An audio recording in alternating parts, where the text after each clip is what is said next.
Audiobook Em Busca de um Teatro Pobre, de Jerzy Grotowski. Terceira edição, editora Civilização Brasileira, 1987. Leitura do livro, professor Diogo Guermandi. Capítulo 2, O Novo Testamento do Teatro.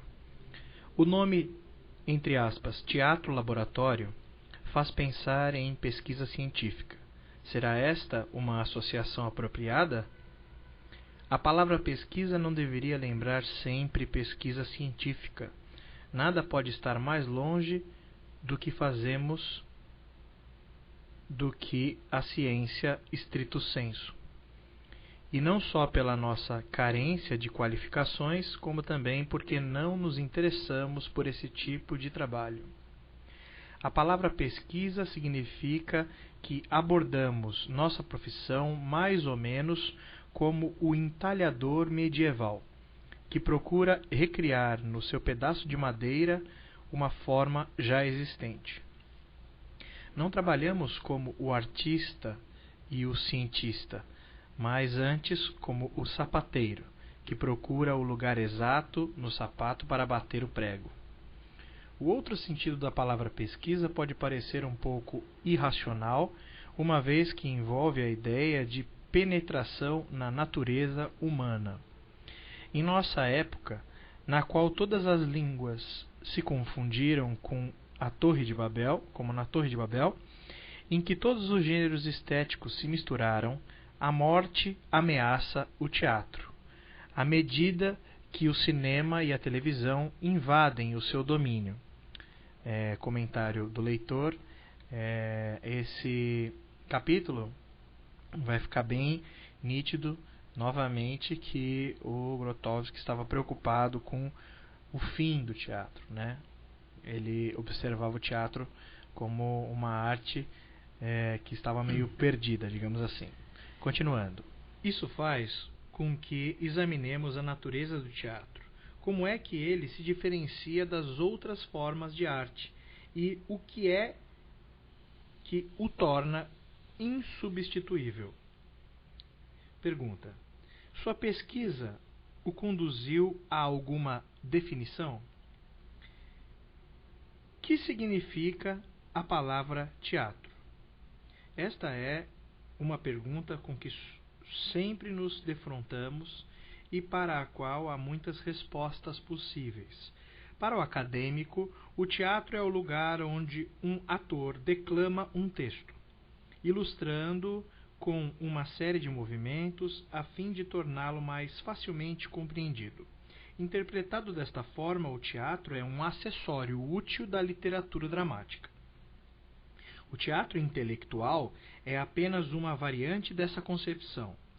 Seus defensores consideram-no uma espécie de tribuna polêmica.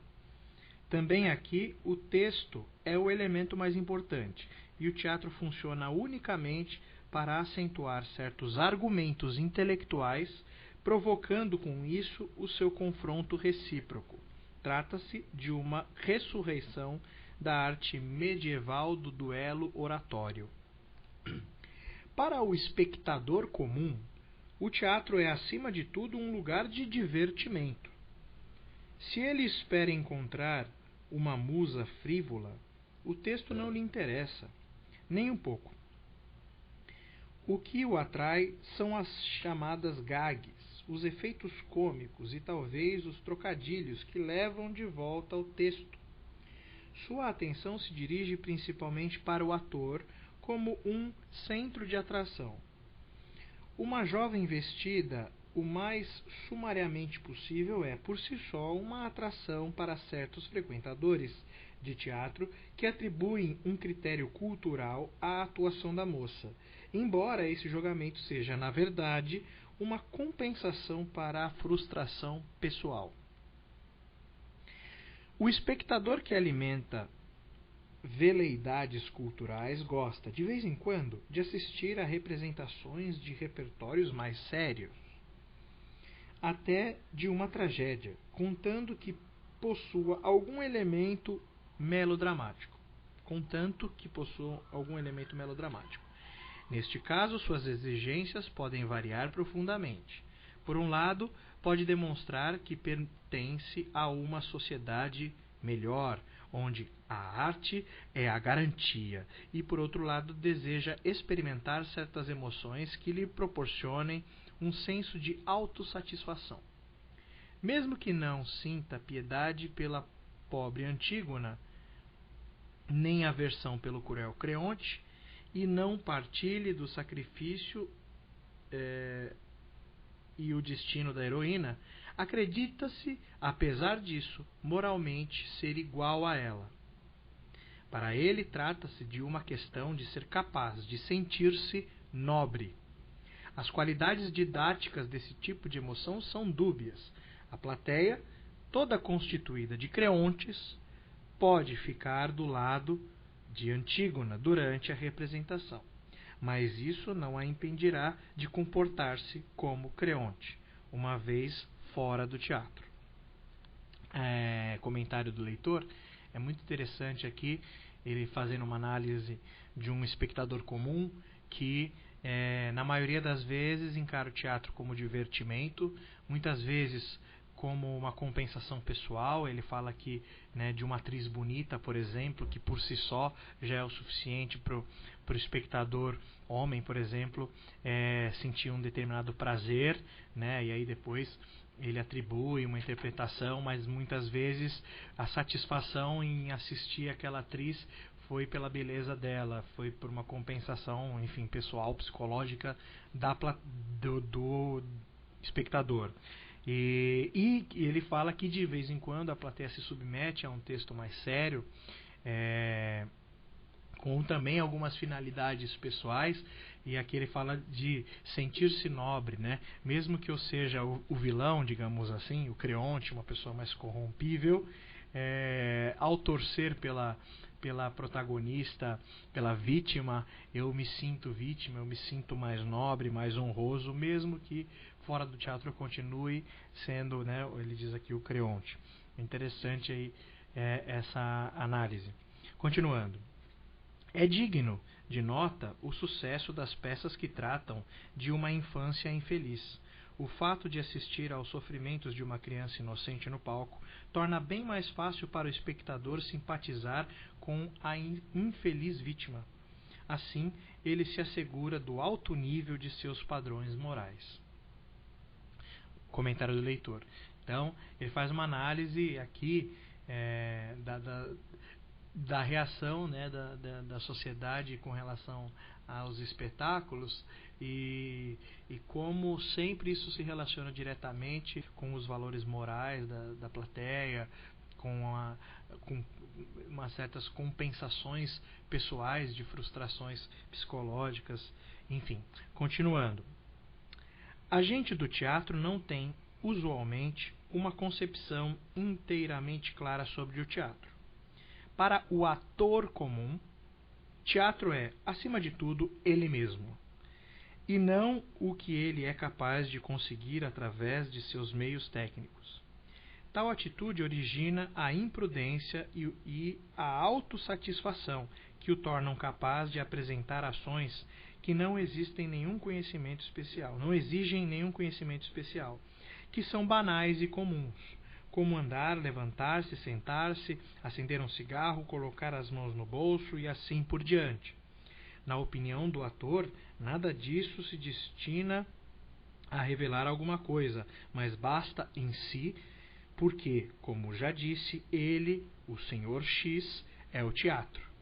E se o ator possui um certo encanto que prenda a plateia, isso fortalecerá mais ainda a sua convicção. Comentário do leitor. Então ele está falando aqui para o ator comum, aquele mediano, aquele assim, que você mais encontra, o teatro é ele, é uma coisa de autossatisfação, aquela coisa de aparecer, né, de ser famoso e de ser a pessoa que está ali sendo apreciada. E para muitos desses atores, atuar é simplesmente fazer coisas comuns, banais, que só pelo fato dele estar ali já é digno de ser apreciado. E quando é um ator que prende alguma atenção da plateia por algum motivo, aí então ele tem certeza disso, porque aí né, ele entende isso cada vez mais, é muito elogiado pela plateia e tudo mais. Continuando. Para o cenógrafo, o teatro é, acima de tudo, uma arte plástica, o que pode ter consequências positivas. Os projetistas são frequentemente defensores do teatro literário. Alegam que o cenário, assim como o ator, servem ao drama.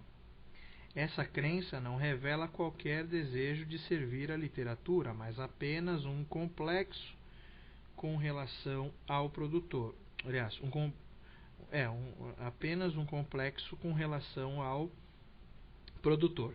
Preferem ficar do lado do dramaturgo, já que ele está distante e, consequentemente, tem menos possibilidades de limitá-los. Na prática, os projetistas mais originais sugerem o confronto entre texto e a visão plástica, capaz de superar e revelar a imaginação do autor. Não é, provavelmente, por mera coincidência que os cenógrafos poloneses são, frequentemente, os pioneiros no teatro do nosso país. Eles exploraram as numerosas possibilidades oferecidas pelo desenvolvimento revolucionário das artes plásticas no século XX, as quais, em menor escala, inspiraram autores e produtores. Não implicará um certo perigo? Pergunta. Os críticos que acusam os cenógrafos de dominarem o palco apresentam mais de um argumento válido e objetivo. A questão é que partem de uma premissa errada. É como se acusassem o carro de correr mais depressa do que o caracol. Isso é o que os aborrece, e não que a visão do cenógrafo tenha dominado a do ator e a do diretor. A visão do cenógrafo é criativa, não estereotipada, e mesmo se for, perde seu caráter teutológico através de imenso processo de ampliação. Apesar de tudo, o teatro é transformado, queira o cenógrafo ou não, numa série de quadros vivos. Torna-se uma espécie de câmara escura, uma excitante lanterna mágica, mas não deixa, então, de ser teatro? Finalmente, o que significa o teatro para o produtor? Pergunta. Os produtores vêm para o teatro depois de falharem em outros campos. Aquele que uma vez sonhou em ser autor, termina sendo diretor. O ator que é um fracasso ou a atriz que já foi prima-dona e começa a envelhecer, volta-se para a produção. O crítico de teatro que, há muito, tem um complexo de importância com relação a uma arte pela qual nada mais pode fazer, exceto escrever, volta-se para a produção. O hipersensível professor de literatura, que já está farto do trabalho acadêmico, considera-se também capaz de se tornar um produtor. Já sabe o que é o drama e que mais é o teatro para ele, senão a realização de um teatro. Como são guiados por uma tal variação de motivações psicanalíticas, as ideias dos produtos sobre o teatro são as mais variadas possível. Seu trabalho é uma compensação de vários fenômenos. O homem que não desenvolveu suas tendências políticas, por exemplo, muitas vezes se torna produtor e goza, assim, de uma sensação de poder que tal posição lhe confere. Isto levou mais de uma vez a interpretações perversas, e os produtores que possuíam essa necessidade de poder montaram peças que polemizavam com as autoridades, daí as inumerosas montagens rebeldes. Claro que o produtor quer ser criativo. Por conseguinte, mais ou menos conscientemente, defende um teatro autônomo, independente da literatura, que ele considera apenas um pretexto. Mas, por outro lado, as pessoas capazes de um trabalho criativo são raras. Muitas estão oficialmente contentes com a definição literária e intelectual do teatro, ou sustentam a teoria de Wagner, segundo a qual o teatro deveria ser uma síntese de todas as artes, uma fórmula mais útil. Permite que se respeite o texto, este elemento básico inviolável, e, além do mais, não provoca nenhum conflito com o meio literário e psicológico. Deve-se afirmar num parêntese que cada autor, mesmo aquele que só podemos qualificar como tais por pura gentileza, sentem-se obrigados a defender a honra e os direitos de Nick Wells, Shakespeare, etc., simplesmente porque se consideram seus colegas. Comentário do leitor. Aqui ele faz uma crítica muito grande aos diretores e produtores, fazendo uma análise da quantidade de produtores e diretores de teatro que são, na verdade, pessoas frustradas em outras áreas, como um professor de literatura, uma atriz ou ator em decadência, um crítico de arte ou de teatro, enfim, e eles trazem para o teatro as suas frustrações também. Ou seja, torna-se um diretor ou produtor muito autoritário, enfim, ele vai dizendo aqui alguns motivos. Dentre eles ele fala assim, alguns transformam a literatura, ou seja, a dramaturgia, os autores, como Shakespeare, por exemplo, um texto inviolável, uma coisa canônica, e ele diz que isso nada mais é do que o diretor se sentindo um colega do Shakespeare, como se fossem amigos. Eu estou no mesmo nível do Shakespeare, então eu tenho que respeitar o texto dele, porque é uma coisa também psicológica dos diretores. Eles se prendem muito a isso, né? Continuando. Assim, a teoria de Wagner sobre o teatro como arte total estabelece La Paix des Braves no campo literário. É uma parte aqui, eu acho que em francês, não sei o que significa, mas continua. Esta teoria justifica a exploração dos elementos plásticos da cenografia numa montagem e atribui os resultados a ela. O mesmo pode ser dito em relação à música, seja um trabalho original ou uma montagem. A isto se acrescenta a escolha acidental de um ou mais atores conhecidos, e com esses elementos apenas casualmente ordenados surge uma montagem que satisfaz as ambições do produtor. Ele se coloca no cume de todas as artes, embora na realidade se beneficie de todas, sem ligar ao trabalho criativo realizado para ele e pelos outros. Se é que, na verdade, alguém pode se chamar de criativo em tais circunstâncias. Comentário do leitor, né? Então ele diz também que, para se sentir realizado, muitas vezes esses produtores e diretores começam vamos dizer, colocar por exemplo, muita cenografia, muita trilha sonora, um figurino muito rebuscado, um trabalho de iluminação gigantesco, né, para que tudo isso some numa obra, vamos dizer assim, inchada, né, não necessariamente com qualidade, mas impactante por tantas linguagens juntas, né, e dessa maneira o diretor ou o produtor eles estão no cume disso, né? Estão lá no alto dessa montanha como os realizadores de tanta criatividade, mesmo que na verdade não tenha sido nada criativo, foi só uma colagem de várias artes ali para tornar a coisa maior. Continuando. Desta forma, o número de definições de teatro é praticamente ilimitado. Para fugir desse círculo vicioso, torna-se necessário, sem dúvida, eliminar e não adicionar, ou seja, fazer o contrário. Por isso, temos de perguntar o que é indispensável no teatro. Vejamos. Pode o teatro existir sem figurinos e cenários? Sim, pode. Pode o teatro existir sem música para acompanhar o enredo? Sim. Pode o teatro existir sem efeitos de luz? Claro. E sem texto? Sim. A história do teatro confirma isto. Na evolução da arte teatral, o texto foi um dos últimos elementos a ser acrescentado. Se colocamos algumas pessoas num palco com um cenário que elas próprias montaram, e as deixamos improvisar seus papéis, como na comédia dell'arte, a representação poderá ser igualmente boa, mesmo que as palavras não sejam articuladas, mas apenas murmuradas.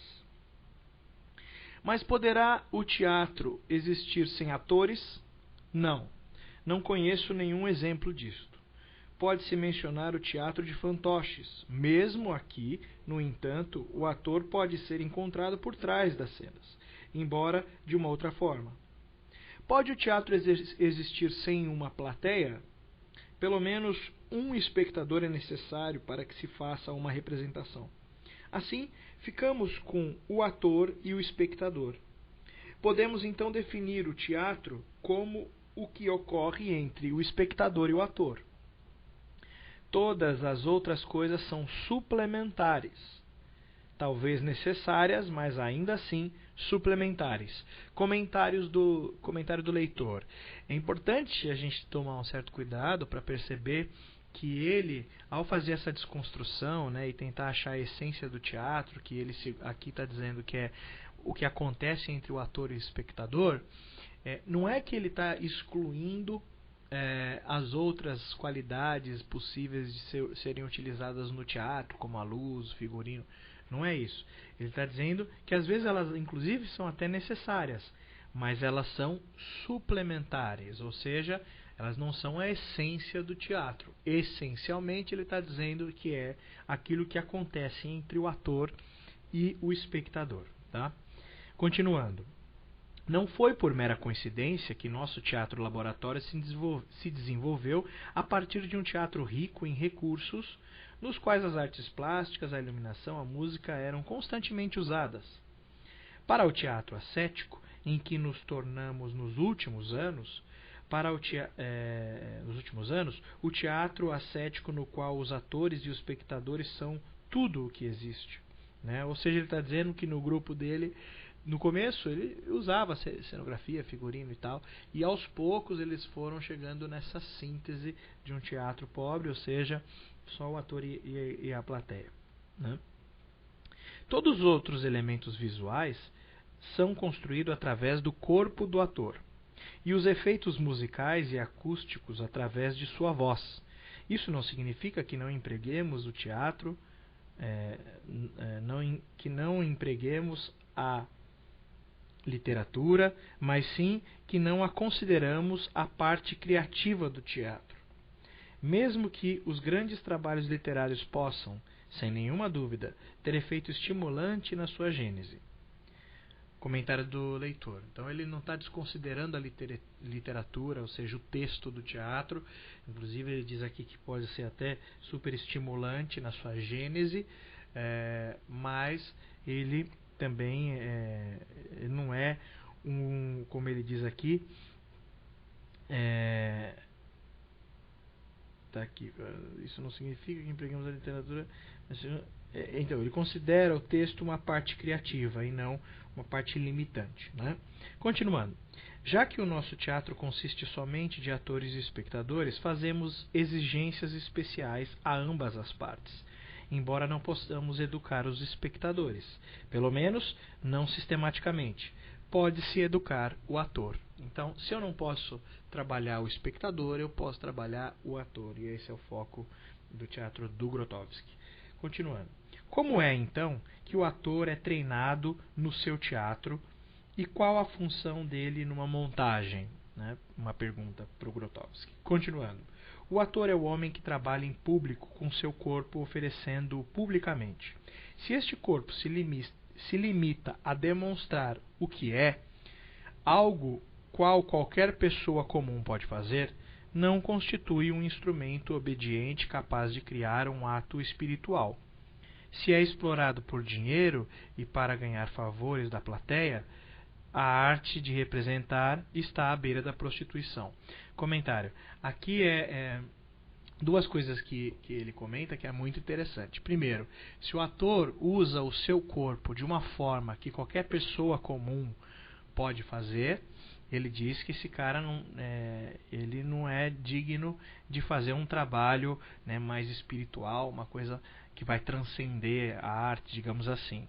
E também, se ele explora o seu corpo para ganhar dinheiro, se o objetivo do trabalho desse ator é o lucro da bilheteria ou algo do tipo, ele é feito para isso, né, ele está...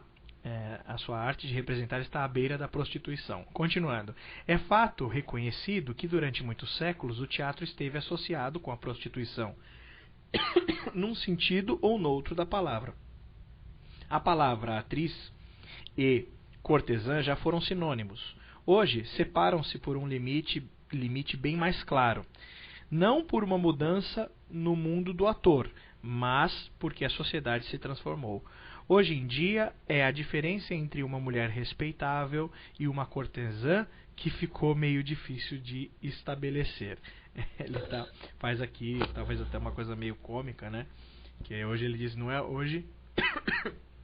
Antes comparavam uma atriz com uma prostituta, com uma cortesã. Falavam que era a mesma coisa. Ele diz, hoje uma mulher respeitável e uma prostituta que está difícil de você saber quem é quem. É meio que uma crítica, né? Inclusive até é machista, né? Mas continuando. O que impressiona quando se observa a atuação de um ator, tal como a praticada hoje em dia, é a mesquinharia do seu trabalho, a barganha feita por um corpo explorado pelos seus protetores, diretor e produtor, criando em retribuição uma atmosfera de intriga e revolta.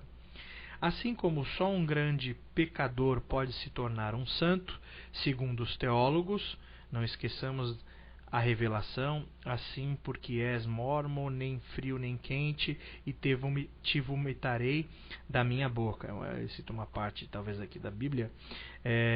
Da mesma forma, a mesquinharia do ator pode se transformar numa espécie de santidade.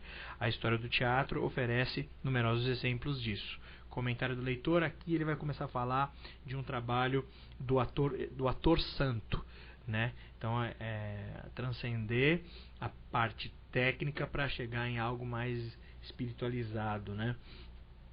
Energético e tudo mais. Vamos lá. Não me entendam mal. Falo de santidade, entre aspas, como um descrente. Quero dizer, uma santidade secular. Se o ator estabelece para si próprio um desafio, desafia publicamente os outros e, através da profanação e do sacrilégio ultrajante, se revela, tirando sua máscara do cotidiano, torna possível ao espectador empreender um processo idêntico e de autopenetração. Se não existe seu corpo, se não exibe seu corpo, mas anula-o, queima-o, liberta-o de toda a resistência a qualquer impulso psíquico, então ele não vende mais o seu corpo, mas o oferece em sacrifício.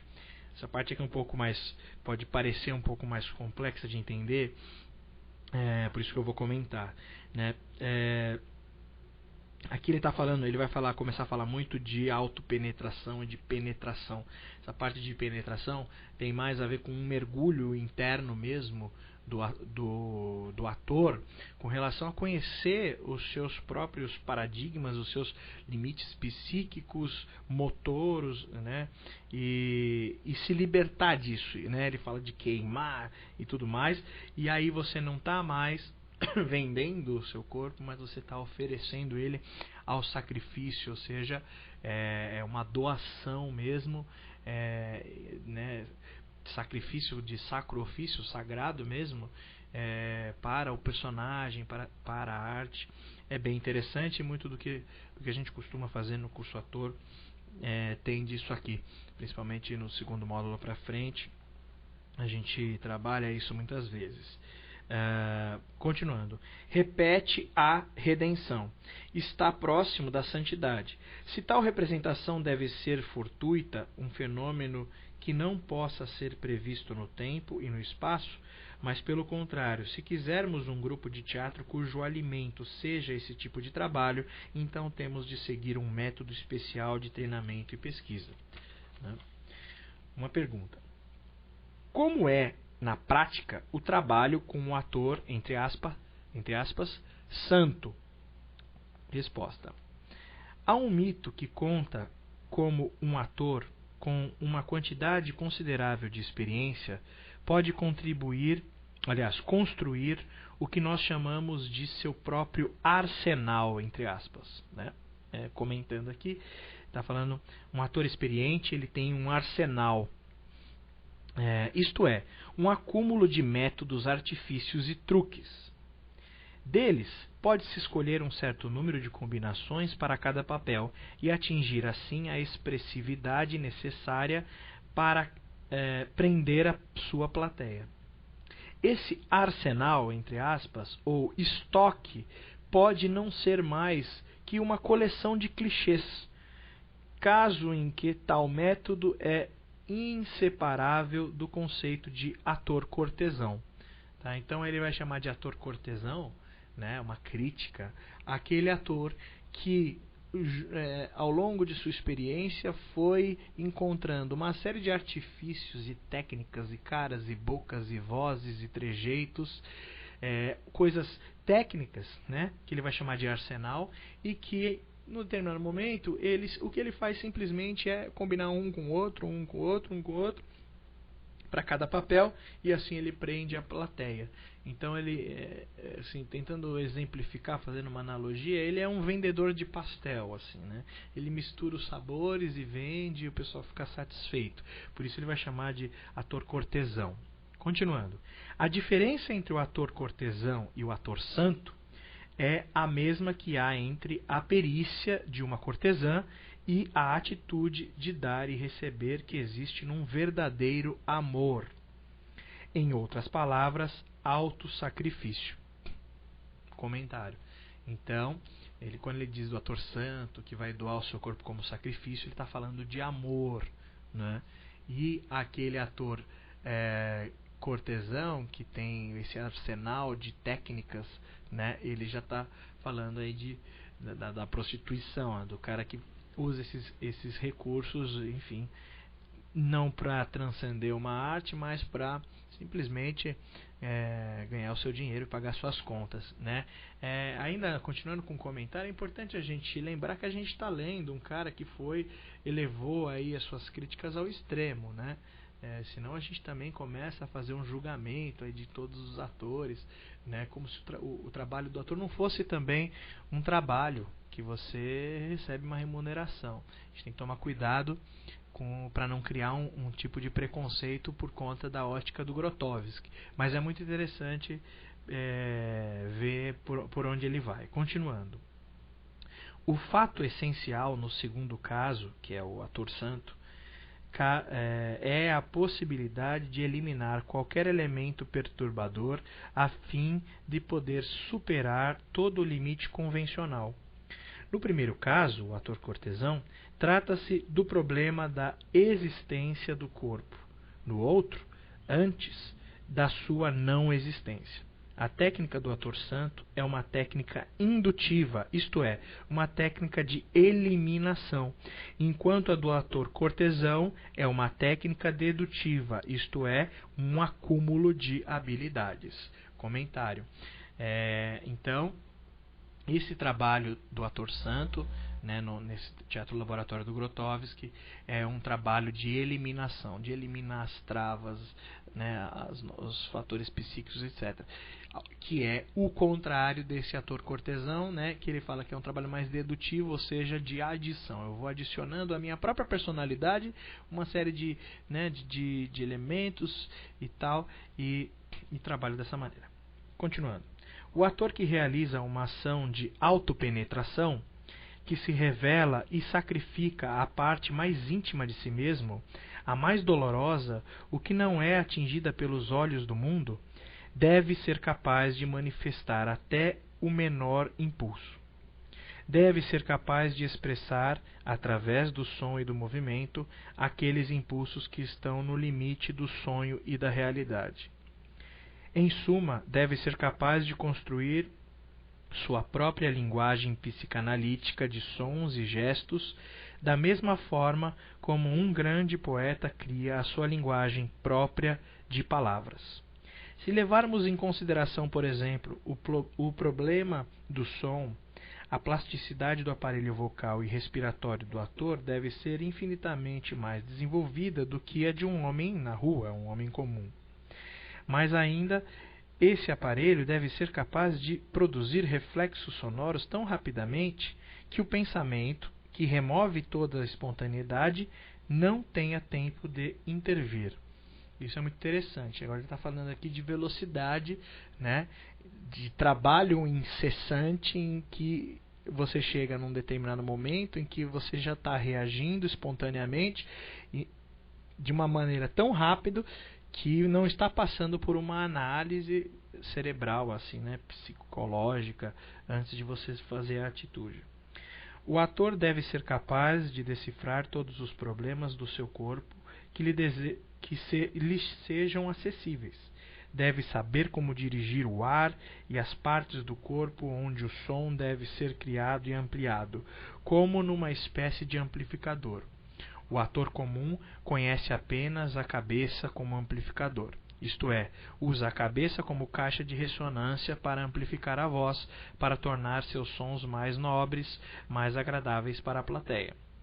Pode até, de tempo em tempo, usar o corpo como amplificador, mas o ator que pesquisa intimamente as possibilidades de seu próprio organismo descobre que o número de amplificadores é praticamente ilimitado.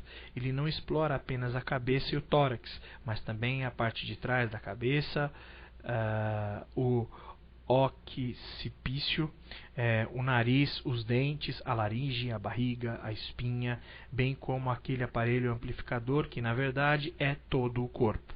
E muitos outros, alguns dos quais ainda nos são desconhecidos.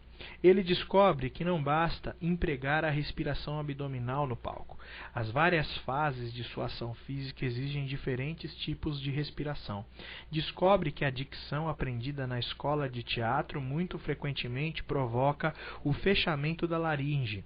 Deve adquirir a habilidade de abrir a laringe conscientemente e saber quando ela está aberta ou fechada. Se não solucionar esses problemas, sua atenção será distraída pelas dificuldades que encontrará e o processo de autopenetração falhará necessariamente. Se o ator está consciente do seu corpo, não pode penetrar em si mesmo e revelar-se. O corpo deve ser liberado de toda resistência, deve virtualmente deixar de existir. Como acontece com a voz e a respiração, não basta que o ator aprenda a usar os diversos amplificadores, a abrir a laringe e a escolher um certo tipo de respiração. Deve aprender a executar tudo isto inconscientemente nas fases culminantes de sua representação, e isto exige uma série de novos exercícios.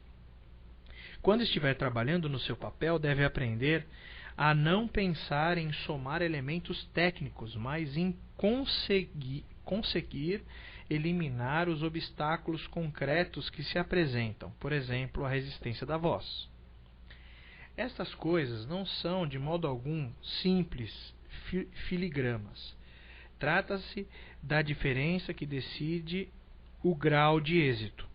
Significa que o ator nunca possuirá uma técnica permanentemente fechada, entre aspas, pois a cada degrau do seu autoescrutínio, a cada modificação, a cada excesso, a cada derrubada de barreiras escondidas, encontrará ele novos problemas técnicos num nível mais alto. Ele deve assim aprender a sobrepujá-los também como o auxílio de certos exercícios básicos. Isto funciona para tudo, para o movimento, a plasticidade do corpo, a gesticulação, a construção das máscaras através da musculatura facial e, na verdade, para cada detalhe do corpo do ator. Mas o fator decisivo neste processo é a técnica de penetração psíquica do ator. Ele deve aprender a usar o papel como se fosse um bisturi de cirurgião para dissecar. Não se trata do problema de retratar-se em certas circunstâncias dadas ou de viver um papel. Aqui ele faz uma referência ao Stanislavski, né, que no seu livro A Preparação do Ator fala muito de viver um papel. Aqui ele está falando que não se trata disso. Nem isto impõe um tipo de representação comum ao teatro épico e baseado num cálculo frio. Aqui ele faz uma referência ao Brecht. O fato importante é o uso do papel como um trampolim, um instrumento pelo qual se estuda o que está oculto por nossa máscara cotidiana, a parte íntima da nossa personalidade, a fim de sacrificá-la, de expô-la. Tá? Essa parte tem tudo a ver com o curso ator, né? Ele está falando que a gente tem que utilizar os nossos personagens, os nossos papéis, para também como ferramenta de transformação nossa, né? De ver o que com esse papel, dentro desse processo, o que eu vou apresentar de limites que eu não conhecia e que eu preciso transcender, liberar, né? Desconstruir. Então é muito interessante. É um excesso não só para o ator, mas também para a plateia. O espectador compreende, consciente ou inconscientemente, que se trata de um convite para que ele faça o mesmo. E isto termina por despertar oposição ou indignação, porque nossos esforços diários têm a finalidade de esconder a verdade sobre nós, não apenas do mundo, mas também de nós mesmos, né? Aqui é interessante, né? Ele fala, quando a gente começa a cavar, a tendência, a resistência vai aparecer, porque a gente tenta esconder, né, esses limites, tanto para o mundo quanto para nós mesmos. A gente não quer ver esses limites que nós temos, né? Tentamos fugir da nossa verdade, enquanto aqui somos convidados a parar e tentar um olhar mais profundo. Temos medo de virarmos estátuas de sal, de olharmos para trás como a mulher de Lot, um personagem, né? A realização deste ato ao qual nos referimos, a autopenetração, a revelação, exige uma mobilização de todas as forças físicas e espirituais do ator, que está num estado de ociosa disponibilidade passiva, que torna possível um índice ativo de representação. Temos de recorrer a uma linguagem metafórica para dizer que o fator decisivo neste processo é a humildade, uma predisposição espiritual, não para fazer algo, mas para impedir-se de fazer algo. Senão, o excesso se torna uma impudência e em vez de um sacrifício, uma imprudência, que deve estar errado, né? Uma imprudência em vez de um sacrifício. Isso significa que o ator deve representar num estado de transe. Então aqui ele fala uma coisa muito importante para esse processo, que é a humildade, né? A capacidade de deixar de lado as nossas vaidades, o nosso ego, né? E se abrir para essa desconstrução proposta pelo Grotowski. Senão, sem essa humildade, não é possível, né? O transe, como eu entendo, é a possibilidade de concentrar-se numa forma teatral particular e pode ser obtido como um mínimo de boa vontade. Se eu tivesse de expressar tudo isso numa só frase, diria que se trata de um problema de dar-se, né? Dar-se, doar-se, né? Devemos nos dar totalmente em nossa mais profunda intimidade como confiança, como nos damos no amor. Aí está a chave. A autopenetração, o transe, o excesso, a disciplina formal, tudo isso pode ser realizado desde que nós tenhamos entregue totalmente, humildemente, sem defesas, né? Tenhamos nos entregue. Este ato culmina num clímax, traz alívio, Nenhum desses exercícios nos vários campos do treinamento do ator deve ser de superfície. Deve desenvolver um sistema de alusões que conduzam a um ilusivo e indescritível processo de autodoação. Então ele fala aqui doação, né, como se fosse no amor, humildade, sem defesas, entregar-se totalmente, né?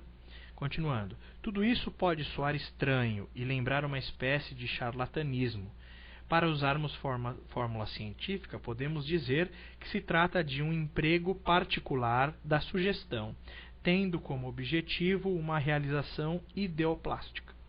Pessoalmente, devo admitir que nunca recuamos no uso dessas fórmulas de charlatões. Tudo que tenha um halo fora do comum e mágico estimula a imaginação, tanto do ato quanto do produtor. Tanto do ator quanto do produtor, né?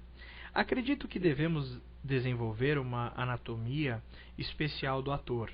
Por exemplo, encontrar os vários centros de concentração do corpo para as diferentes formas de representar. Procurar as áreas do corpo que o ator sente alguma vez como suas fontes de energia. A região lombar, o abdômen, a área em volta do plexo solar, muitas vezes funcionam como uma fonte. Fator essencial nesse processo é a elaboração de um controle para a forma, a artificialidade. O ator que cumpre um ato de autopenetração empreende uma viagem que é registrada através de vários reflexos sonoros e gestos, formulando uma espécie de convite ao espectador. Mas tais sinais devem ser articulados. A falta de expressividade está sempre relacionada com certas contradições e discrepâncias.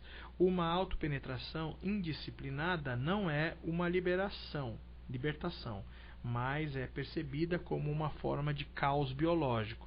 Então ele fala aqui, essa é uma parte bem importante, porque ele fala assim: esse processo de autopenetração, de desconstrução, ele tem que ser um trabalho disciplinado, né? E assim,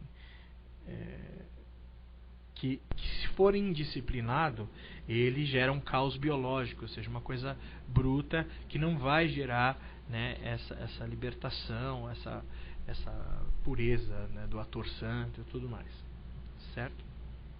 Continuando, uma pergunta: como você combina espontaneidade com disciplina formal? A elaboração da artificialidade é um problema de ideogramas, sons e gestos que evocam associações no psiquismo da plateia. Lembra o trabalho de um escultor num bloco de pedra, o uso consciente do martelo e do cisel.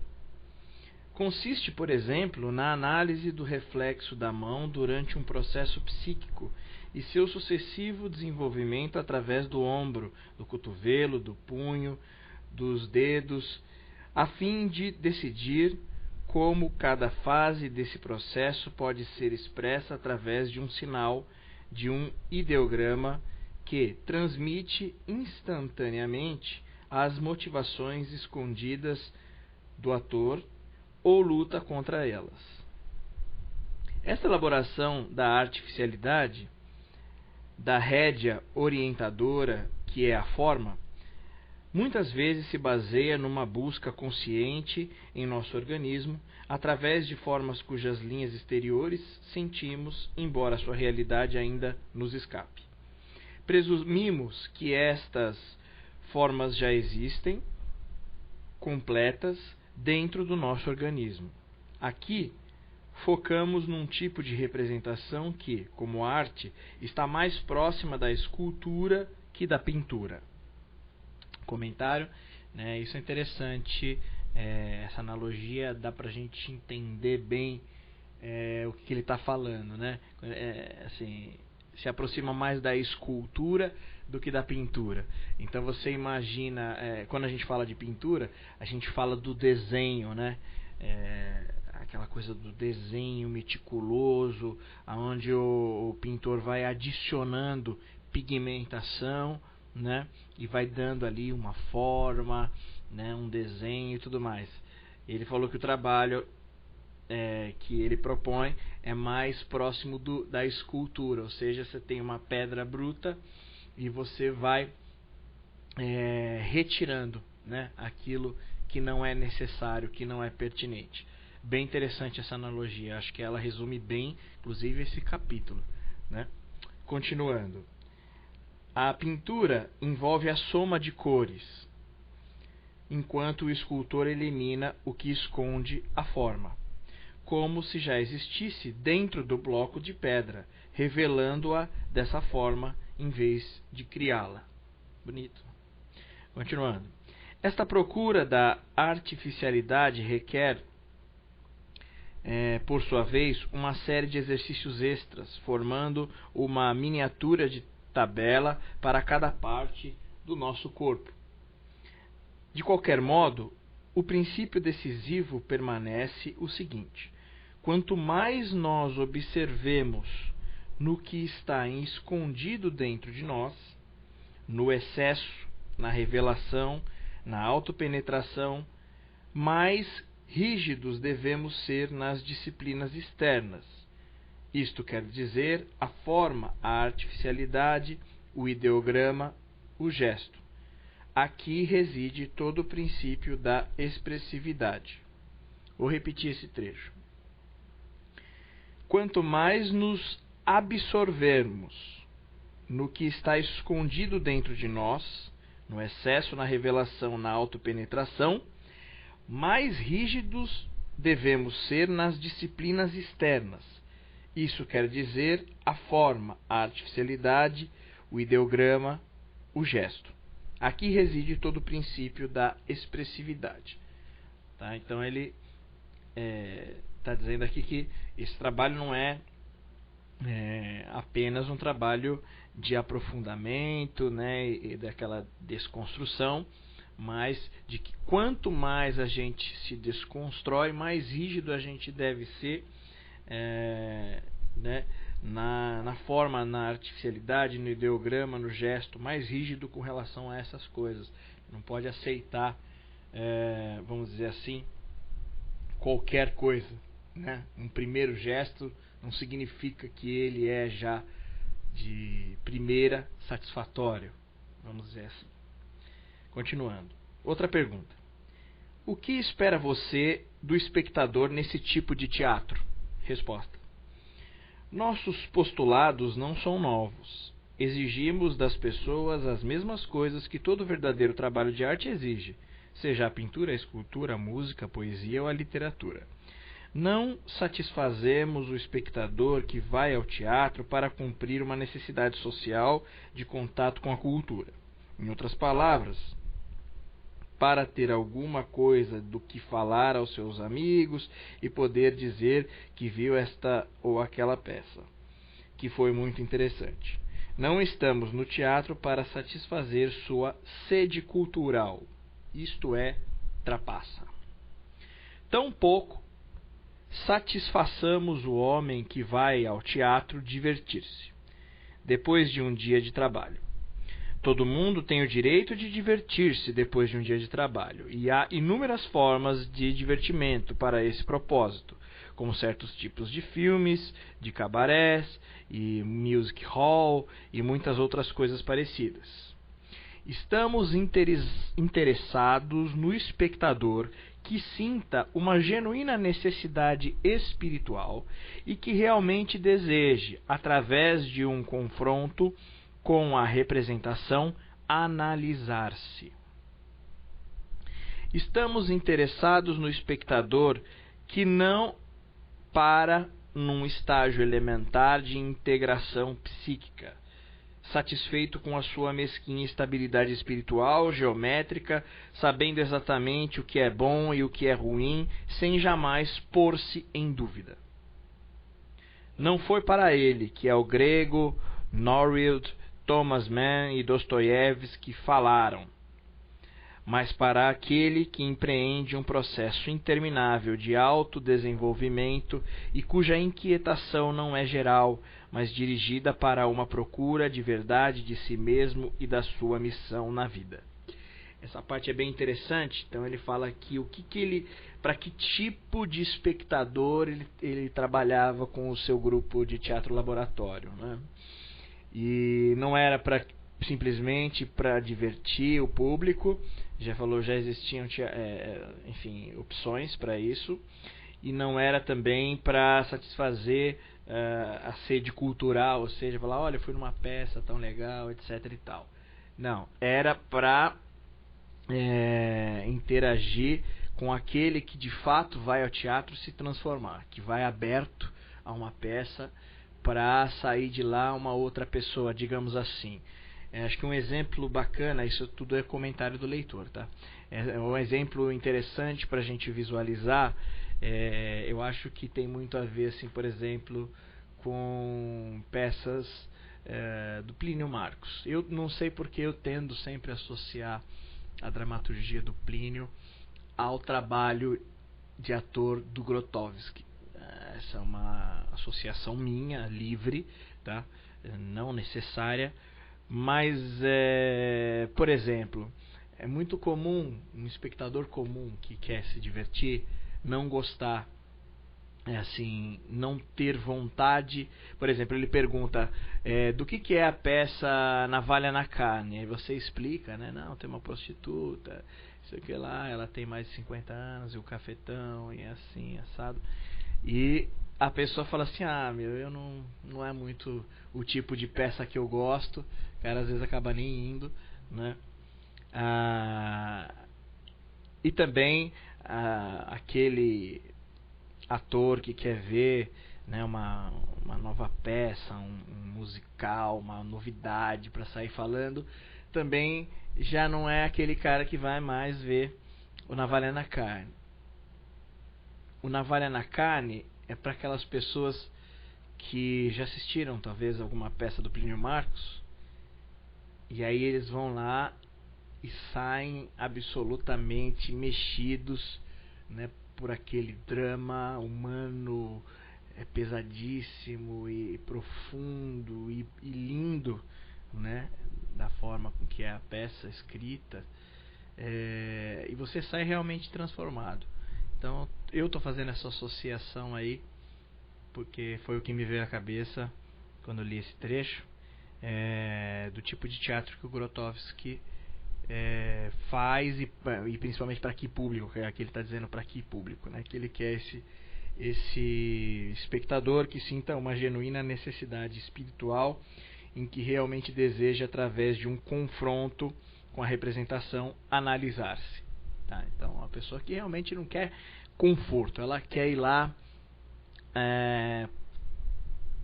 não só para passar por um processo intelectual, mas também emocional e psicológico profundo, de maneira bem aberta, assim. Então, bem interessante. Continuando, outra pergunta. Isto significa um teatro para a elite? Resposta. Sim, mas para uma elite não determinada pelo nível social, nem pela situação financeira do espectador, e nem mesmo pela educação. O trabalhador que nunca teve nenhuma educação secundária pode desenvolver esse processo criativo de autopesquisa, enquanto o professor universitário pode estar morto, permanentemente formado, amoldado na terrível rigidez de um cadáver. Isto deve ficar claro desde o início. Não estamos interessados em nenhuma determinada plateia, mas sim numa plateia especial. Comentário do leitor. Aqui quem está fazendo a pergunta já fazendo de uma forma mais provocativa, né? Que está dizendo, então você está selecionando o espectador, e aí pergunta se é uma elite, e ele diz que sim, é uma elite, mas não é uma elite determinada pela classe social ou por qualquer outra coisa, é uma elite determinada, ou seja, ele chama de elite, ele elitiza este público que tem essa capacidade e essa vontade de de fazer esse mergulho. Então ele fala, essa elite, né, que pode ser de um trabalhador muito pobre, alguém mais rico, independente da cor, da classe, etc. Né? E aí ele faz até uma crítica a um professor universitário, né, muito convicto aí dos seus valores e das suas teorias. E ele até é bem rígido, né, falar de amoldado na terrível rigidez de um cadáver, né? Bom, continuando. Não podemos saber se o teatro ainda é necessário atualmente, uma vez que todas as atrações sociais, os divertimentos, os efeitos de forma e cor foram tomados pelo cinema e pela televisão. Todo mundo repete a mesma pergunta retórica: o teatro é necessário? Mas nós só a fazemos para poder responder sim, e porque se trata de uma arte sempre jovem e necessária. A venda das montagens é organizada em larga escala. Entretanto, não se organizam as apresentações dos filmes e da televisão da mesma maneira. Se todos os teatros fossem fechados um dia, uma grande porcentagem do povo não tomaria conhecimento disto durante algumas semanas. Mas, se eliminássemos os cinemas e a televisão, toda a população no mesmo dia entraria em grande alvoroço. Muita gente do teatro está consciente deste problema, mas tenta resolvê-lo de forma errada. Já que o cinema domina o teatro do ponto de vista técnico, por que não fazer teatro mais técnico? Inventam novos palcos, mudam o cenário com enormes velocidades, complicam a iluminação e os cenários, etc. Mas nunca conseguem atingir a capacidade técnica de um filme ou da televisão. O teatro deve reconhecer suas próprias limitações. Se não pode ser mais rico que o cinema, então assuma sua pobreza. Daí, comentário do leitor, o título do livro, Em Busca de um Teatro Pobre. Se não pode ser superabundante como a televisão, assuma seu asceticismo. Se não pode ser uma atração técnica, renuncie a qualquer pretensão técnica. Dessa forma, chegamos ao ator santo e ao teatro pobre. Existe apenas um elemento que o cinema e a televisão não pode tirar do teatro: a proximidade do organismo vivo. Por causa disto, toda a modificação do ator, cada um dos seus gestos mágicos, incapazes de serem reproduzidos pela tela, torna-se qualquer coisa de muito grande, algo de extraordinário, algo próximo do êxtase. Por isso, é necessário abolir a distância entre o ator e a plateia, através da eliminação do palco, da remoção de qualquer fronteira. Comentário do leitor. Aqui é bem emblemático, e isso sempre foi muito visível nas montagens ou exercícios influenciados pelo Grotowski, né, na história, que há uma necessidade de aproximação, e quando eu digo aproximação é literal mesmo, aproximação em metros, digamos assim, centímetros, entre o ator e a plateia. Aquele teatro, né, da ópera, que são os grandes teatros e que o ator fica num palco gigantesco e a plateia muito distante, lá no mezanino, às vezes a quase 50 metros, não é um bom teatro para o trabalho do teatro pobre. Então veja, até mesmo a palavra pobre ajuda a entender porque esses teatros gigantescos não são teatros pobres, são teatros de grandes montagens que movimentam, né, na sua produção 500 mil reais, né, de 100 a 500 mil ou até mais que isso, né, 1 milhão de reais, e não são teatros onde é muito fácil desenvolver o trabalho do Grotowski. Porque o trabalho do Grotowski, cada respiração, pulsação, gota de suor, cada coisa que acontece com o ator é especial para a plateia. E são coisas que você só consegue perceber se estiver bem próximo, num teatro de 50, 100, até no máximo aí 200 e poucos lugares, com aqui ele diz até eliminar o palco, né? Então o ator no meio de um grupo de pessoas, numa arena, ou mesmo junto com a plateia, misturado. Isso sim é muito Grotowski, né? E distancia-se muito da televisão e do cinema, que é o que ele está tentando fazer aqui nesse capítulo. Continuando. Por isso é necessário abolir a distância entre o ator e a plateia através da eliminação do palco, da remoção de qualquer fronteira. Deixemos que a cena mais drástica aconteça face a face com o espectador, de modo a que ele esteja de braços com o ator, possa sentir sua respiração e seu cheiro. Isso condiciona a necessidade de um teatro de câmara. Pergunta: como pode esse teatro expressar a inquietação que, como temos o diretor de supor, varia de um indivíduo para o outro? Resposta: para que o espectador seja estimulado a uma autoanálise quando confrontado com o ator, deve existir algo em comum a ligá-los, algo que possa ser desmanchado com um gesto ou mantido com adoração. Portanto, o teatro deve atacar o que se chama de complexos coletivos da sociedade, o núcleo do subconsciente coletivo, ou seja, do superconsciente, não importa como seja chamado.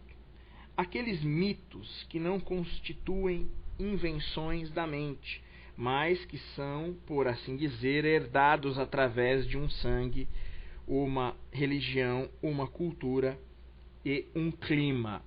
Comentários do leitor. No capítulo anterior, uma das coisas que ele vai falando sobre essa desconstrução do ator, né, que ele propõe no Teatro Laboratório,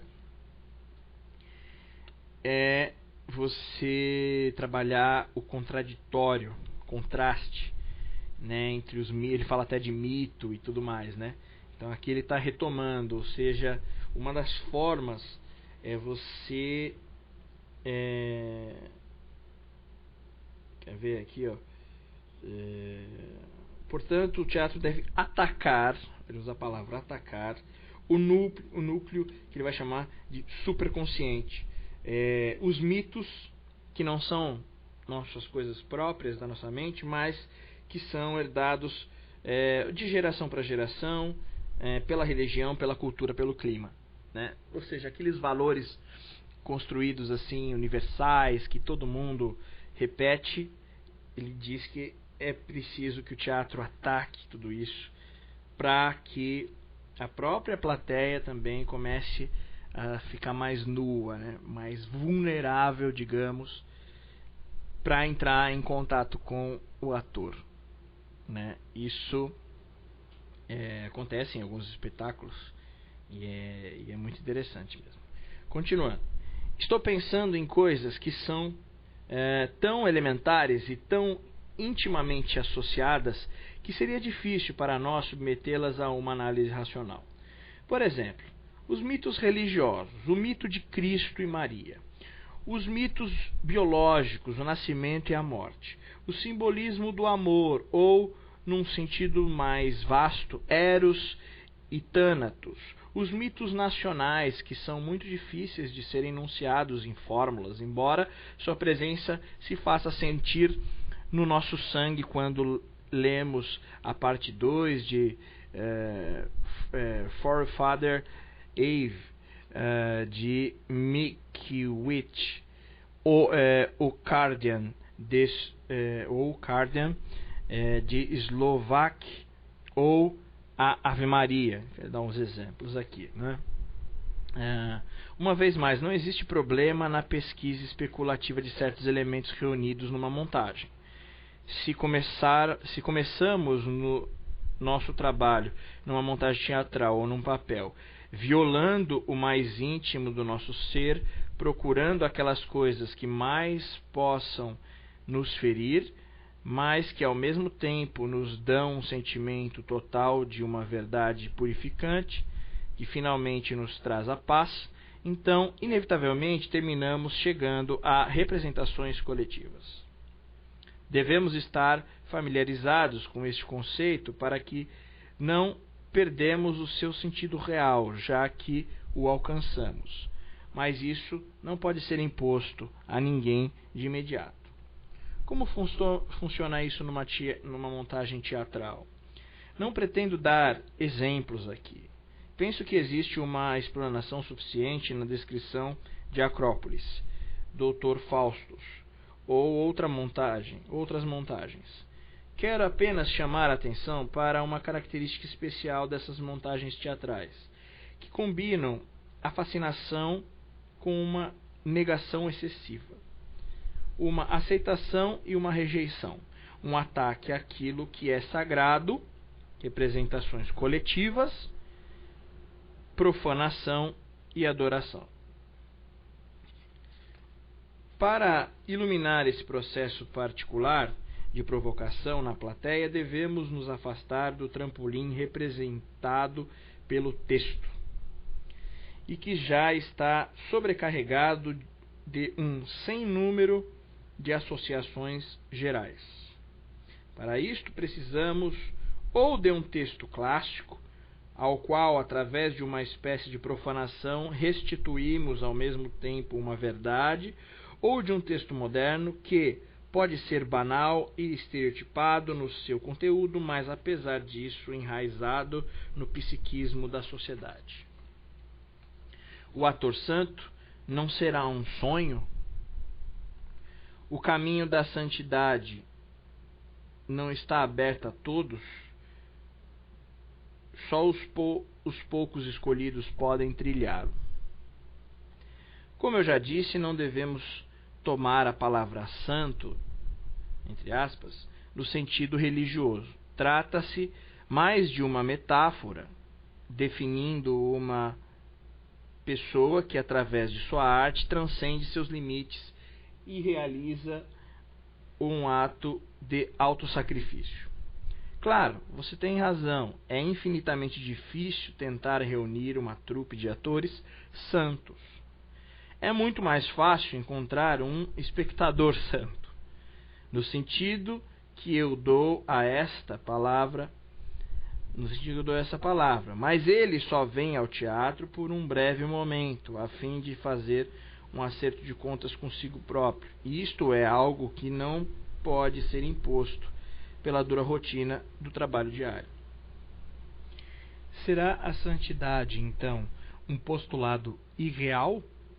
Creio que é tão bem fundado quanto o do movimento à velocidade da luz. Com isto, quero dizer que, mesmo sem atingi-lo, podemos nos mover consciente e sistematicamente naquela direção, conseguindo assim resultados práticos. A representação é uma arte particularmente ingrata. Morre com o ator. Nada lhe sobrevive, a não ser as revistas, que usualmente não lhe fazem mais justiça, seja ele bom ou ruim. Por isto, sua única fonte de satisfação está na reação da plateia. No teatro pobre, isto não significa flores e aplausos intermináveis, mas um silêncio especial, no qual há muito de fascínio, mas também um pouco de indignação, e até de repugnância que o espectador dirige não exatamente para ele, mas para o teatro. É difícil atingir um nível psíquico que nos habilite a suportar uma tal pressão. Tenho certeza de que todo ator, pertencendo a um tal teatro, muitas vezes sonha com imensas ovações, com ouvir o seu nome gritado, ser coberto de flores ou ver-se alvo de outros símbolos costumeiros no teatro comercial. O trabalho do ator é também ingrato por causa da incessante supervisão a que está sujeito. Não é como ser criativo num escritório sentado diante de uma mesa, mas debaixo de um olhar do diretor que, mesmo no teatro baseado na arte do ator, exige dele numa escala muito maior do que no teatro normal, impelindo a um sempre crescente aumento de esforços que lhes são muito dolorosos. Isso pode ser insuportável se o diretor não possui grande autoridade moral, se seus postulados não foram evidentes e se não existir um elemento de confiança mútua, inclusive além dos limites do consciente. Mas até neste caso, ele é ainda um tirano e o ator deve dirigir contra ele certas reações mecânicas inconscientes, como faz o aluno contra o professor, o paciente contra o médico ou o soldado contra os superiores. O teatro pobre não oferece ao ator a possibilidade do sucesso de um dia para a noite. Desafia o conceito burguês de ter um padrão de vida. Propõe a substituição da riqueza material pela riqueza moral como o principal objetivo da vida. No entanto, quem não alimenta um desejo secreto de atingir um sucesso estrondoso? Pergunta. Isso também pode ocasionar oposição e reações negativas, mesmo se isso não estiver claramente formulado. Trabalhar deste modo nunca é estável. Quem não procura estabilidade e segurança de uma forma ou de outra? Pergunta. Quem não espera viver, no mínimo, tão bem amanhã quanto hoje? Mesmo que se aceite conscientemente tal status, inconscientemente se procura em volta de algo que reconcilie o fogo com a água, a santidade com a vida de cortesão. No entanto, a atração dessa situação paradoxal é suficientemente forte para eliminar todas as intrigas, invejas e brigas sobre papéis que fazem parte do dia a dia da vida dos outros teatros. Mas gente é gente, e período de depressão e de raivas reprimidas não podem ser evitados. É digno de menção, porém, a satisfação que esse trabalho pode trazer. Então, até aqui ele está falando do ônus, né, das inseguranças, da dificuldade de relacionamento entre ator e diretor, e também das inseguranças financeiras dos atores, ou dos desejos, né, de sucesso e fracasso, e a questão do fracasso. Está falando que tudo isso é muito difícil de se ver livre, né, de ser evitado. É digno de menção, porém, a satisfação que esse trabalho pode trazer. O ator que, neste processo especial de disciplina e de auto-sacrifício, auto-penetração e amoldamento, não tem medo de ir além de todos os limites normalmente aceitáveis, atinge uma espécie de harmonia interior e de paz de espírito. Comentário do leitor. Isso tem tudo a ver com o trabalho que a gente desenvolve no curso ator, desde o iniciantes. É muito grotovskiano isso. Isso que a gente desenvolve, né? Então, assim, por mais que seja sacrificado, que a gente tenha que gerar uma generosidade não comum, né? Não buscando recursos financeiros ou aplausos, mas buscando um autoconhecimento. Uma coisa que ele coloca aqui como uma satisfação que traz uma espécie de harmonia interior e de paz de espírito. Continuando. Torna-se literalmente muito mais vibrante de mente e de corpo. e sua maneira de viver é muito mais normal do que a do ator do teatro rico. Quando ele diz teatro rico, ele diz aquele teatro das grandes produções, com grandes cenografias e efeitos e figurinos e aplausos e mídia e tudo mais.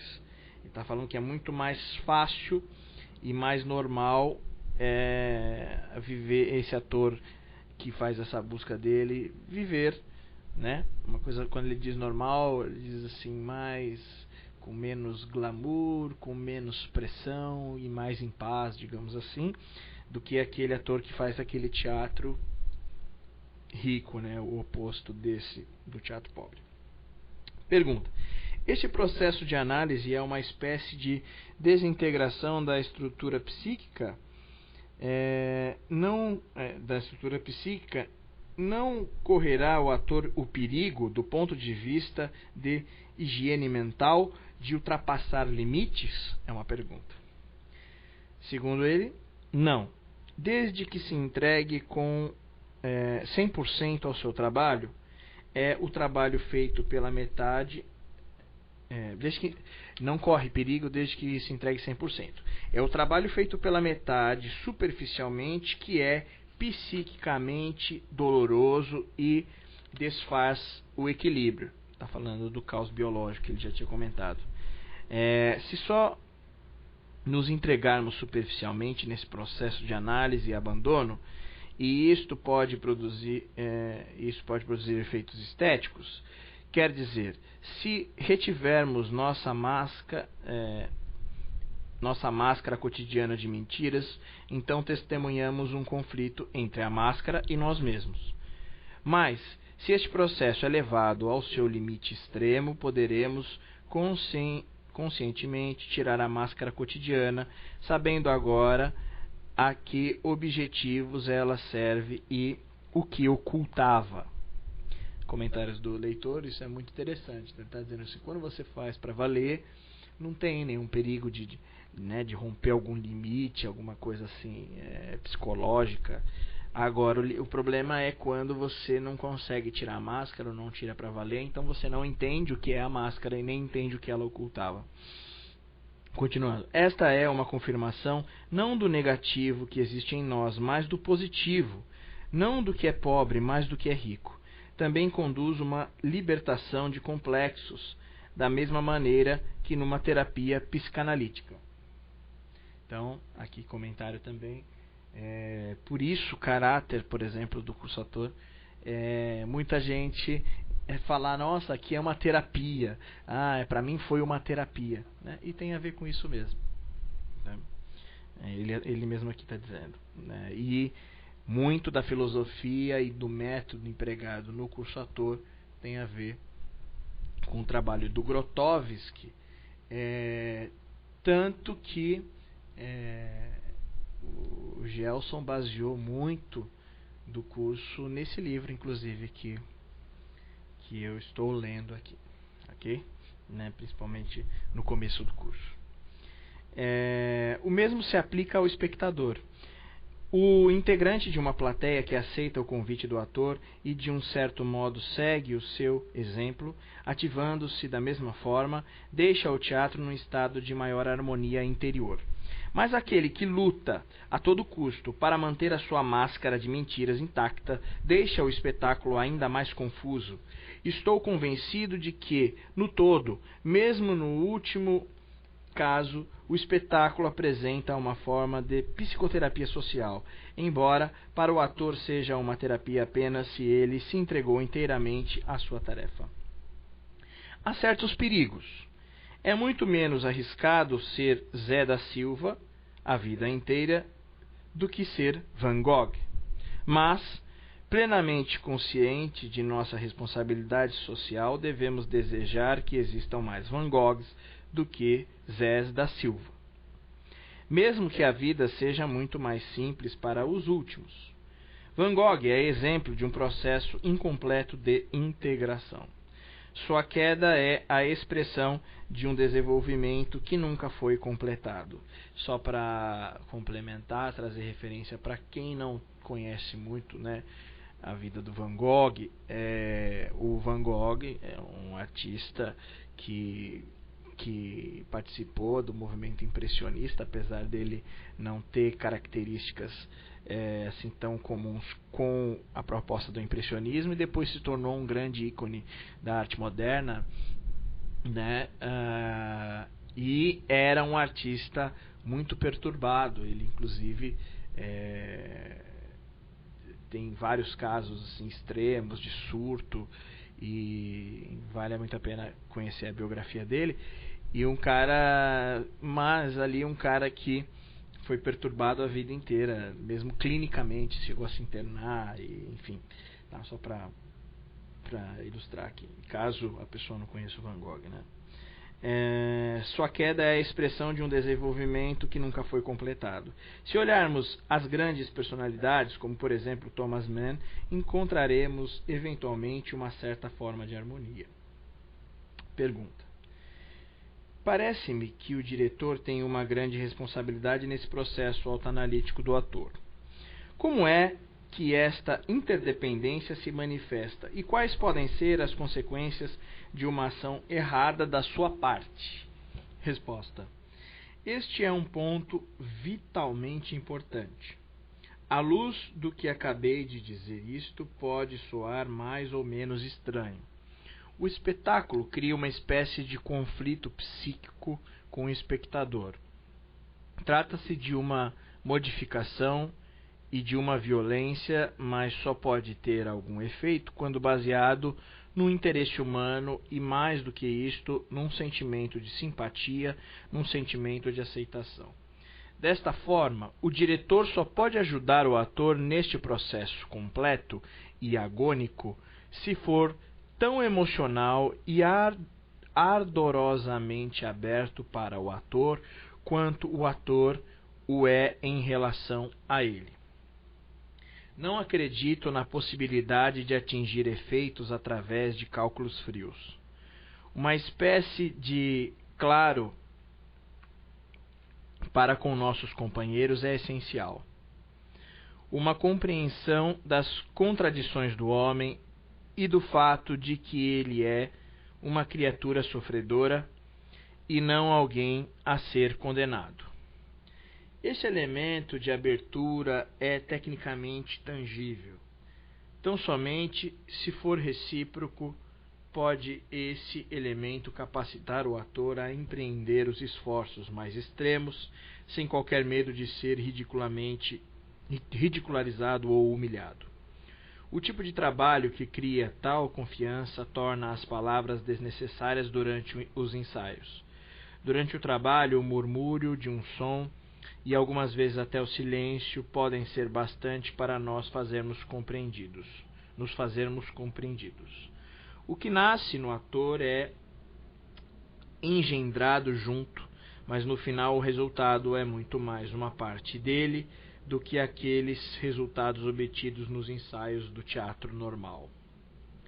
Acredito que lidamos aqui com uma arte, entre aspas, de trabalhar que é impossível de ser reduzida a uma fórmula, e não pode ser simplesmente aprendida. Assim como nem todo médico é necessariamente um bom psiquiatra, também nem todo diretor é bem-sucedido nessa forma de teatro. A princípio, a ser aplicado com um tipo de conselho e também de aviso, é o seguinte: primo non nocere, primeiro, não faça mal. Traduzindo isto numa linguagem técnica, é melhor sugerir através de sons e gestos do que representar, entre aspas, diante do ator ou ajudá-lo com explanações intelectuais. Melhor expressar-se através de um silêncio ou de um piscar de olho do que através de instruções, observando os estágios no enfraquecimento e colapso psicológico do ator para correr em seu auxílio. O segundo princípio é comum a todas as profissões. Se exiges dos teus colegas, deves exigir 2 vezes mais de ti mesmo. aqui fazendo um comentário, duas coisas bem interessantes que ele fala sobre a relação diretor-ator, e aqui ele está falando, vamos dizer assim, três coisas sobre diretor, né? Assim, dizendo primeiro que tem que ser um trabalho muito íntimo, muito próximo entre o ator e o diretor, mas ele diz, olha, eu não acredito que todo diretor é capaz de fazer esse trabalho, né? Ou está apto, ou digamos assim, terá facilidade em fazer esse trabalho. Depois ele fala que primeira coisa que você não pode fazer é fazer mal. E no caso aqui ele diz o seguinte, não vai lá e faz a atuação como você acha que deve ser para o seu ator imitar. Ou não tenta explicar intelectualmente como é. É melhor você reagir minimamente, assim, olhando, respirando, e o ator ir percebendo como você está reagindo, meio que como se fosse um espectador, né? E depois a outra coisa que ele diz é, se você exige do ator, né, o esforço do ator, você tem que ter 2 vezes mais. Então essa também é uma coisa que mostra a intimidade, assim, né, e não a autoridade.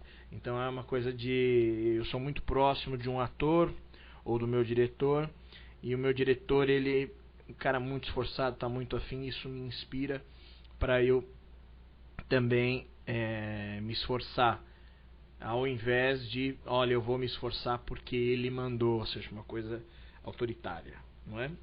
Mais uma pergunta. Isso significa que, para trabalhar com um ator santo, o diretor deve ser 2 vezes santo, que através do seu conhecimento e de sua intuição, e de sua intuição quebra os limites da história do teatro e que deve estar atualizadíssimo com os últimos resultados da ciência, como psicologia, antropologia, interpretações de mitos. Isso não é uma pergunta, isso é a afirmação do Grotowski, repetindo. Isto significa que para trabalhar com ator santo, o diretor deve ser 2 vezes santo, que através do seu conhecimento, de sua intuição, quebra os limites da história do teatro e que deve estar atualizadíssimo com os últimos resultados da ciência, como psicologia, antropologia, interpretações dos mitos e história das religiões. Tá? Então ele está dizendo que tudo isso é importante para um diretor deste processo. Tudo o que eu disse sobre o lado mesquinho do ator deve ser aplicado também ao diretor. Para desenvolver a metáfora do ator cortesão, o equivalente para o diretor deve ser diretor-coronel. Então, ele está dizendo que o equivalente do ator cortesão, que é aquele que se vende, digamos assim, para o diretor é o diretor-coronel. E como é impossível erradicar completamente o lado cortesão do ator, o mesmo acontece com o lado coronel do diretor. O trabalho do diretor exige um certo savoir-faire tático, principalmente na arte da liderança. Falando de modo geral, esse tipo de poder desmoraliza, condiciona a necessidade de ser como conduzir as pessoas, de saber, como conduzir as pessoas. Exige uma vocação para a diplomacia, um talento frio e desumano para desfazer as intrigas. Essas características acompanham o diretor como uma senhora até no teatro pobre. O que podemos chamar de componente masoquista do ator é a variante negativa do que é criativo no diretor, que se apresenta na forma de uma componente sádica. Aqui, como em toda parte, as trevas são inseparáveis da luz. Quando me coloco contra as coisas pela metade, a mediocridade e as atitudes cômodas é simplesmente porque devemos criar coisas que estejam firmemente orientadas para a luz ou para as trevas. Mas devemos sempre lembrar que o que é luminoso dentro de nós contém uma parte de escuridão, que podemos penetrar, mas nunca aniquilar. Então aqui ele está falando um pouco do diretor autoritário, e de como o diretor precisa saber lidar com as pessoas, ser frio no momento de intrigas e tal. Isso também tem muito com o que a gente acredita no curso Ator, né? A gente recebe muitos alunos que passaram por experiências de diretores ou professores, digamos assim, mais autoritários, e a gente tenta, sem perder o rigor da disciplina do trabalho, não ser aquela coisa agressiva, né? E aqui ele acentua sobre isso, ó. Segundo o que você... aqui é mais uma pergunta. Segundo o que você disse, o sagrado no teatro pode ser conseguido através de uma disciplina psíquica particular e de vários exercícios físicos. Nas escolas de teatro, no teatro tradicional como no experimental, não existe tal tendência, nenhuma tentativa objetiva de elaborar nada idêntico.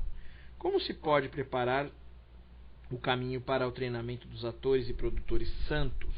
Pergunta.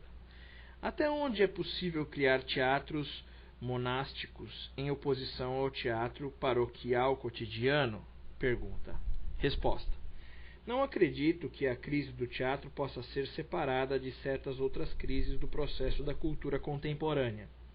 Um dos seus elementos essenciais, o desaparecimento do sagrado e de sua função ritual no teatro, é um resultado do óbvio e provavelmente inevitável declínio da religião. Lembrar que o Grotowski, ele pega ali a segunda metade do século XX, onde ele está desenvolvendo, né, ao máximo aí o seu trabalho, esse livro também. Então é um momento realmente onde era um declínio da religião, a ciência apontava, e a política estavam aí nos seus ápices, mas também começando os seus declínios, né, digamos assim. Bom, continuando. Estamos falando, ao contrário, sobre a possibilidade de criar uma sacrum secular no teatro. O problema é: pode o atual estágio do desenvolvimento da civilização tornar este postulado uma realidade em escala coletiva? Não tenho resposta para isso. Devemos contribuir para a sua realização, pois uma conscientização secular, em vez da religiosa, parece ser uma necessidade psicossocial para a sociedade. Essa transição deveria acontecer, mas isso não significa que necessariamente aconteça. Acredito que existe, de certa forma, uma regra ética, como a que diz que o homem não deve agir como lobo do seu irmão homem. Mas, como todos sabemos, tais regras nem sempre são aplicadas. De qualquer modo, tenho certeza de que essa renovação não virá do teatro dominante. No entanto, ao mesmo tempo existem e existiriam umas poucas pessoas no teatro oficial que devem ser consideradas como santos seculares. Stanislavski, por exemplo. Ele afirmava que os sucessivos estágios do despertar e da renovação no teatro tiveram seus primórdios entre os amadores, e não nos círculos dos profissionais endurecidos e desmoralizados. Comentário do leitor. Isso é muito interessante porque ele está dizendo aqui, né, que é necessário, vamos dizer assim, uma renovação, uma revolução no teatro, mas não só no teatro, mas também na sociedade como um todo, e ele não sabe se isso vai acontecer, diz que tem que seguir nessa direção, mas que ele não acredita que vai acontecer no teatro, vamos dizer assim, comercial, normal, né? E isso é muito interessante porque hoje, 2017, quando eu estou fazendo essa leitura, a gente já percebeu que no final dos anos 90, começo dos anos 2000, essa revolução, vamos dizer assim, da cena mais contemporânea, ela tem acontecido não no circuito comercial, mas dentro dos trabalhos dos teatros de grupo, né? Grupos menores, com teatros menores, alguns com lei de fomento, e não nos grandes teatros comerciais e os atores mais conhecidos e tudo mais. Não é? Interessante. Apesar de ser um bom tempo depois desse livro, né?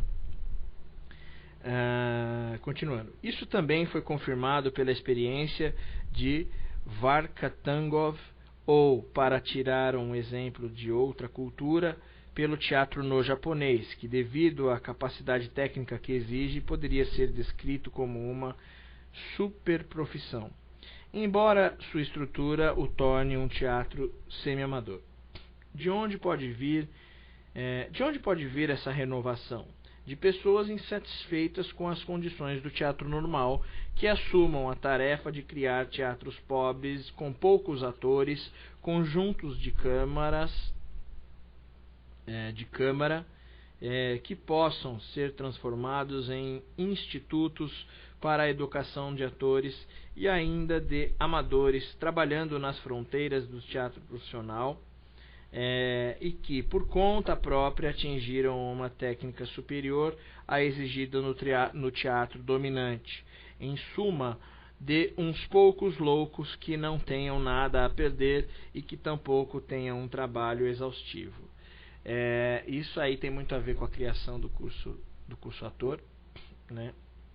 O curso ator só consegue empregar um pouco do método do Grotowski, em cada módulo, um pouquinho na sua filosofia, porque é um curso livre, não está vinculado à profissionalização, né? Ele até fala aqui de amador e tal, e vamos dizer assim, o Gelson era um desses loucos aí que ele comentou. Continuando, parece-me essencial fazer um esforço para organizar escolas secundárias de teatro. O ator começa a aprender sua profissão muito tarde, quando já psiquicamente formado e, pior ainda, moralmente moldado, e imediatamente começa a sofrer tendências arrivistas, características da grande número de alunos das escolas de teatro. A idade é tão importante para a educação do ator quanto para o pianista e o dançarino, isto é, não se deve ter mais de 14 anos para começar. E se fosse possível, eu sugeriria o início até em idade mais jovem, como um curso técnico de 4 anos de exercícios técnicos concentrados. Ao mesmo tempo, o aluno deveria receber uma educação humanística adequada, apoiada não num acúmulo de amplos conhecimentos da literatura, da história do teatro e assim por diante, mas num despertar de sua sensibilidade, apresentando aos fenômenos mais estimulantes da cultura mundial. Não tudo a ver com o curso ator, não? Continuando. A educação secundária do ator deveria ser, depois, complementada por 4 anos de trabalho como aprendiz de ator, com um grupo laboratório, tempo em que ele não só adquiriria uma grande soma de experiências em representação, mas também continuaria seus estudos nos campos da literatura, pintura, filosofia, etc., num nível necessário à sua profissão, e não com a finalidade de brilhar numa sociedade pernóstica. Ao completar seus 4 anos de trabalho prático num teatro laboratório, o estudante deveria receber uma espécie de diploma. Assim, depois de 8 anos de trabalho desse tipo, o ator estaria comparativamente bem equipado para enfrentar a profissão. Não teria escapado aos perigos que a ameaçam todo o ator, mas suas capacidades seriam muito maiores e seu caráter estaria moldado com muito mais firmeza. A solução ideal seria estabelecer institutos de pesquisa que seriam dirigidos com pobreza e rigorosa autoridade.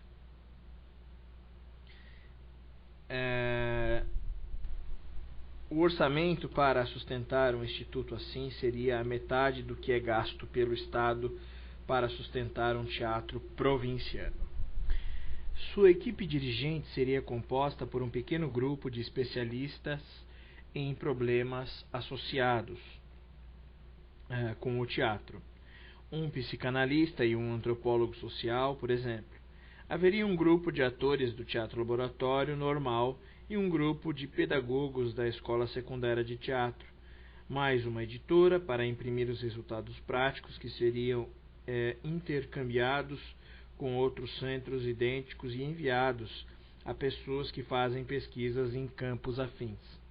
É absolutamente essencial que toda pesquisa desse tipo seja supervisionada por um ou mais críticos que, de fora, mais ou menos como um advogado do diabo, analise as deficiências do teatro e que baseiem seus julgamentos em princípios estéticos idênticos aos do teatro normal. Como você sabe, Lidwin Flasen tem esta tarefa no nosso grupo. Como pode um teatro refletir o nosso tempo?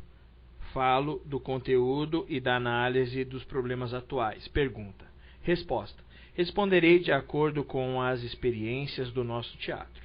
Embora usemos com frequência textos clássicos, nosso teatro é contemporâneo, na medida em que confronta nossas raízes com o nosso comportamento e nossos estereótipos correntes e dessa forma apresenta o nosso hoje em relação com o ontem, entre aspas, e o nosso ontem, entre aspas, com o hoje. Mesmo se este teatro usa uma linguagem elementar de gestos e sons, compreensível, além do valor semântico da palavra, até para uma pessoa que não compreenda a linguagem na qual a peça é representada, tal teatro deve ser nacional, uma vez que se baseia na introspecção e no todo do nosso superego social, que foi moldado num clima nacional particular, tornando-se assim uma parte dele. Se desejamos, na verdade, pesquisar profundamente dentro da lógica da nossa consciência e do nosso comportamento e atingir seus pontos mais recônditos, seu motor secreto, então o sistema integral de símbolos construídos na montagem deve apelar para as nossas experiências, para a realidade que nos surpreendeu e nos modelou. Para esta linguagem de gestos, murmurou sons e entonações extraídas das ruas, dos trabalhos, dos cafés, em suma, de todo o comportamento humano que tenha deixado uma impressão em nós. Falamos de profanação. O que, na realidade, será isto, senão um tipo de falta de tato baseado no confronto brutal entre nossas declarações e nossas ações diárias, entre as experiências de nossos antepassados que vivem dentro de nós e nossa busca de uma vida confortável e nossa concepção de luta da sobrevivência entre nossos complexos individuais e os da sociedade como um todo. Isso significa que cada montagem clássica é como nos olharmos num espelho, vermos nossas ideias e tradições e não apenas a descrição do que pensaram e fizeram os homens dos séculos passados. Toda montagem construída sobre um tema contemporâneo é um encontro entre os traços superficiais do dia de hoje e suas raízes profundas, seus motivos escondidos. A montagem é nacional porque é uma pesquisa sincera e absoluta no nosso ego histórico. É realista porque é um excesso de verdade. É social porque é um desafio ao ser social, o espectador. E assim, finalizo o segundo capítulo, que é o Novo Testamento do Teatro, um capítulo um pouco maior. E aqui deu para ver, principalmente, né, que ele fala sobre a essência do teatro, o que ele chama de ator santo, né? Da relação ator-espectador, que tipo de espectador ele espera, né, para o seu teatro. E aqui mais no final fala sobre um teatro nacional, um teatro social, porque fala para um ser social que é o espectador, enfim.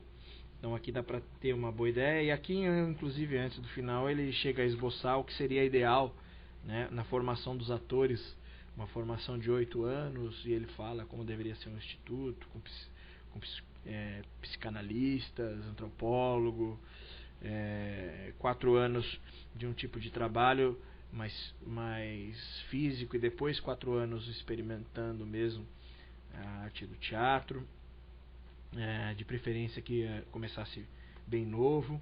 Enfim, é um capítulo bem importante para entender a ótica do Grotowski, e dá para a gente ver também o quanto ele fala aqui nesse capítulo, acho que a parte mais importante da autopenetração, e eu acho que talvez a parte mais interessante é a parte que ele faz a analogia entre a pintura e a escultura, que o trabalho dele é a escultura, né? É o desconstruir-se, porque dentro, né? Então não é o desconstruir-se. No primeiro capítulo eu cheguei a falar, né, de você pegar o Teatro Municipal e fazer um terremoto e vai sobrar só ali um tablado e tal.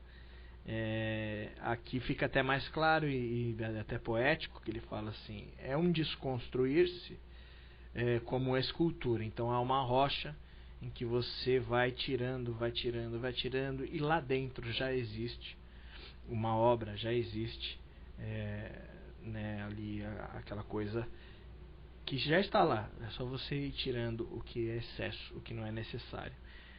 Ao contrário da pintura, em que você vai adicionando pigmento, né? Então esse é o segundo capítulo do Em Busca de um Teatro Pobre, a leitura livre do professor Diogo Guermandi. Até o próximo capítulo. Tchau, tchau.